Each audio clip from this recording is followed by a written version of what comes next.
The assassins waited on the 23rd floor for the CEO, thinking the building was empty. Security cameras disabled, alarm system shut down, a perfect operation. But on the first floor, night security guard David Carter noticed something. And in that moment, the skills he'd learned 20 years ago at the CIA kicked in. Because David wasn't just a security guard, he was a man who used to hunt the world's most dangerous people. Welcome to Hidden Warriors. Before we tell you the story of the night guard who became a nightmare for assassins, let me know in the comments, where are you watching from today? And if you believe stories like this deserve to be remembered, hit that subscribe button and help us honor the shadows that protect us from shadows. The Meridian Corporate Tower stood 47 floors above downtown Chicago, its glass facade reflecting the city lights like a beacon of American commerce. David Carter had been working security there for 8 years, walking the same routes every night, checking the same doors, watching the same empty corridors that housed some of the most powerful companies in the Midwest. At 58, David looked like exactly what he was supposed to be, a quiet night security guard nearing retirement. He wore the standard blue uniform with Meridian security patches, carried a standard flashlight and radio, and maintained the unassuming demeanor that made executives and cleaning crews alike forget he existed the moment they passed him in the hallway. But David moved differently than other security guards. His routes weren't random, they were tactical, designed to provide maximum visibility of potential entry points and escape routes. When he checked doors, he didn't just test the locks. He examined the frame, the hinges, the surrounding area for signs of tampering that most guards would never notice. His eyes constantly swept his environment with the systematic precision of someone trained to see threats that others missed. The small apartment David called home was as unremarkable as his public persona. A bed, a kitchenette, and a locked safe that contained documents most security guards would never see. Inside that safe was a different life, CIA credentials from operations that were still classified, commendations for missions that officially never happened, and psychological evaluations that recommended extended leave after operational burnout. David Michael Carter had been Operations Officer David Carter, Central Intelligence Agency, Special Activities Division. 20 years of hunting the kind of people who made headlines when they were caught and disappeared without a trace when they weren't. From Cold War assassinations to post-9/11 counterterrorism, David had been the hunter that other hunters called when the target was too dangerous for conventional operations. Tuesday, November 14th, started like every other night shift. David clocked in at 11 p.m., received his assignment from the day supervisor, and began his first round of the building. The Meridian Tower was quiet.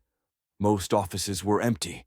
Only a few late-working executives and the overnight cleaning crew remained. But at 2:30 a.m., during his third security round, David noticed something that triggered instincts he'd spent 8 years trying to suppress. The building's elevator system was showing activity on floors that should have been empty. Not maintenance. David knew the cleaning schedule by heart. Not executives. The executive parking garage was empty except for one car that belonged to Marcus Webb, the CEO of Webb Defense Contractors, who often worked late on classified military projects. David's trained mind began processing possibilities. Webb's company held contracts for advanced weapons systems, classified defense technology, and intelligence-gathering equipment. The kind of information that foreign governments, terrorist organizations, and private military contractors would kill for. Literally. As David approached the elevator bank, he heard something that made his blood run cold. The soft whisper of suppressed conversation, professional movements, and the barely audible sound of equipment being deployed. David had heard these sounds before, in places where they meant someone was about to die. He stood motionless for 30 seconds, his ears separating the subtle sounds from normal building noise.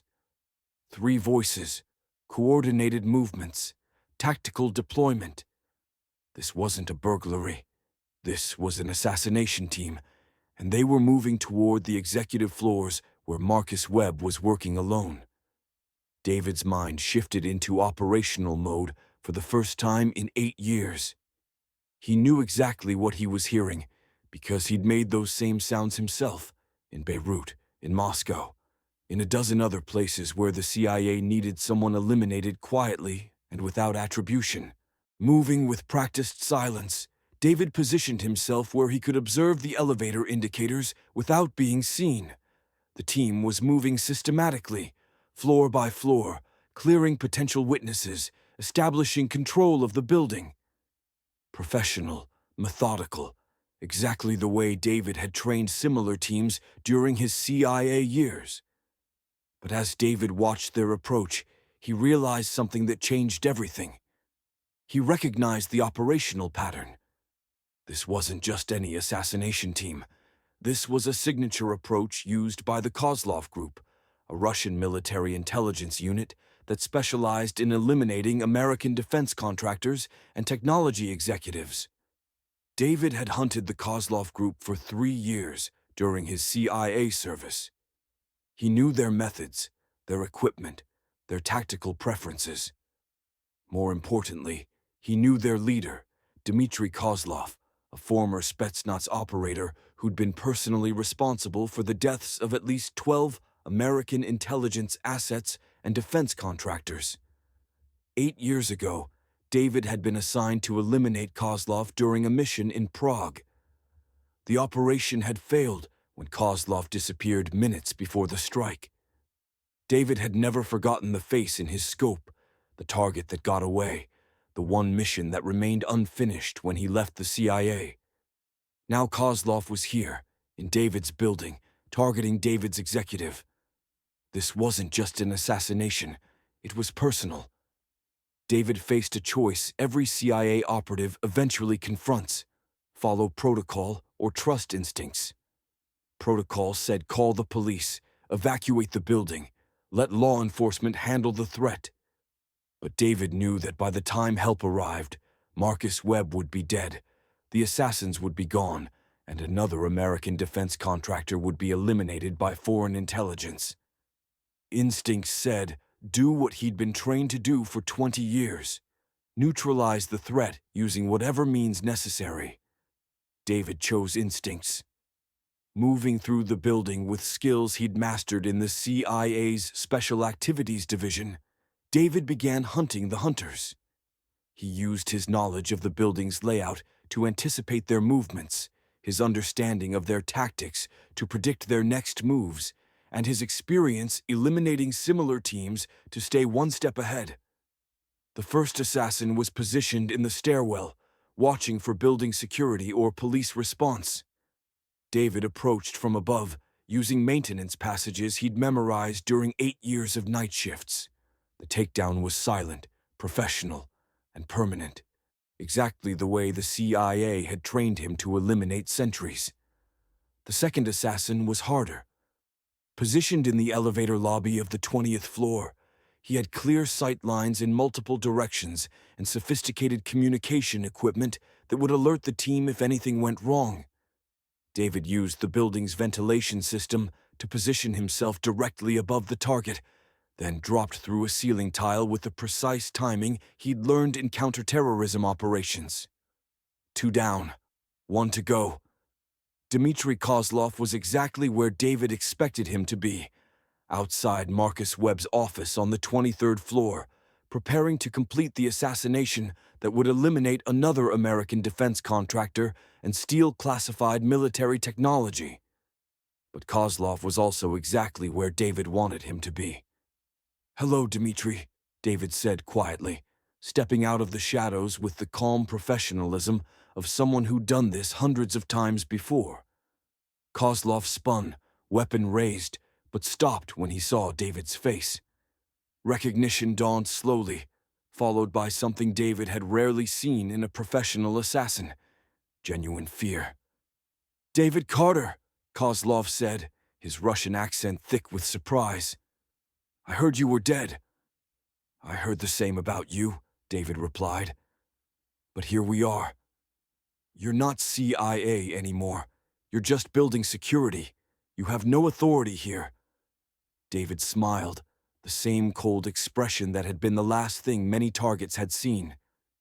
"Dmitri, I never needed authority to kill you. I just needed opportunity." What followed was a confrontation between two professionals who understood exactly what the other was capable of. Kozlov had the advantage of superior equipment and tactical position. David had the advantage of knowing the building intimately and understanding Kozlov's psychology after years of hunting him. The fight was brief, violent, and decisive.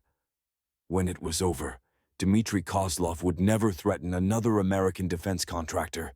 When the police arrived 40 minutes later, they found 3 unconscious men restrained with maintenance cables, their weapons secured and unloaded, their identification clearly marking them as foreign intelligence operatives. David was sitting calmly in the lobby, radio in hand, giving a professional report to the dispatcher. Marcus Webb was unharmed, his classified technology secure, his assassination prevented by the night security guard he'd passed in the hallway hundreds of times without really seeing. The FBI counterintelligence investigation that followed revealed the scope of the operation, a coordinated assassination program targeting American defense contractors, technology executives, and intelligence assets. David's intervention had not only saved Webb's life, but had exposed and neutralized a threat to national security. The CIA offered David his old position back. The FBI wanted him for their counterterrorism division. Marcus Webb offered him the position of corporate security director, with a salary that would have made him wealthy. David declined them all. "Why?" the FBI special agent asked during the debriefing. "You've proven you're still one of the most effective operatives we've ever seen." David looked out the window of the federal building, down at the street where the Meridian Tower stood like a beacon of American enterprise. "Because 8 years ago, I learned that the best protection happens when nobody knows you're there. Marcus Webb is safer when people like Dmitry Kozlov think the building is guarded by just another rent-a-cop. The Meridian Corporate Tower still employs the same night security guard. David Carter still walks the same routes, checks the same doors, maintains the same unassuming presence that makes him invisible to executives and cleaning crews alike. But now, every foreign intelligence service in the world knows that some security guards do more than just check locks and write reports. Some of them are guardians carrying skills that most people couldn't imagine, protecting people who will never know how close they came to dying." David Carter went back to being a security guard because that's where he could serve his country best, not in a CIA station overseas or an FBI field office, but walking the corridors of American commerce, making sure that the people who build America's defenses can sleep safely at night. Because sometimes the most dangerous people in the world are the ones who look completely harmless. Sometimes the most effective protection comes from someone wearing a security guard uniform and carrying a flashlight. And sometimes the difference between life and death is a man who remembers that some enemies never stop hunting and some protectors never stop watching. The next time you see a night security guard, remember David Carter. Because you never know when the person protecting your building might be someone who used to protect your country.